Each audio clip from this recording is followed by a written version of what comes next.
चांदवड तालुक्यातील शिंगवे गावात काल रात्री झालेल्या मुसळधार पावसानं शेतकऱ्यांचं मोठं नुकसान झालंय। आधीच पावसाच्या असमानतेनं हैराण झालेले शेतकरी आता या नव्या संकटामुळे हतबल झाले असल्याचं पाहायला मिळतंय। काल मध्यरात्रीच्या सुमारास झालेल्या जोरदार पावसामुळे शिंगवे परिसरात मका आणि बाजरीच्या शेतात पाणी साचलं। काढणीला आलेले मका पीक पूर्णपणे चिखलात गेलं असून मोठ्या प्रमाणावर शेतकऱ्यांचं नुकसान झालंय। अनेक शेतकरी पहाटेपासून पाण्यात उभं राहून पिकांची स्थिती पाहत होते, मात्र हातातोंडाशी आलेला घासच पावसानं हिरावून घेतल्यानं शेतकरी आक्रोश करताना दिसत आहेत। गेल्या काही दिवसांपासून सातत्यानं पडणाऱ्या पावसामुळे माती ओलसर होतेच, त्यातच कालचा मुसळधार पाऊस आल्यानं उभी पिकं अक्षरशः जमीनदोस्त झाली।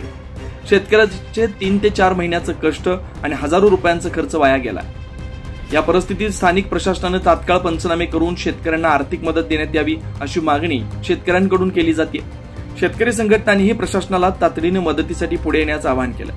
राज्यभरात शेतकरी आधीच महागाई, कीड रोग आणि पावसाच्या अनिश्चिततेनं त्रस्त आहे, त्यातच आता या पावसानं घातलेली आणखी भर प्रशासनाने याकडे गांभीर्याने लक्ष दिलं नाही तर शेतकऱ्यांचं जगणं आणखी कठीण होणार हे निश्चित आहे। त्यामुळे आता नुकसान झालेल्या पिकांची काहीतरी भरपाई मिळेल अशी आशा शेतकरी वर्गाला आहे। 9 न्यूज महाराष्ट्रासाठी प्रतिनिधी आम्रपाली वाघ, नाशिक।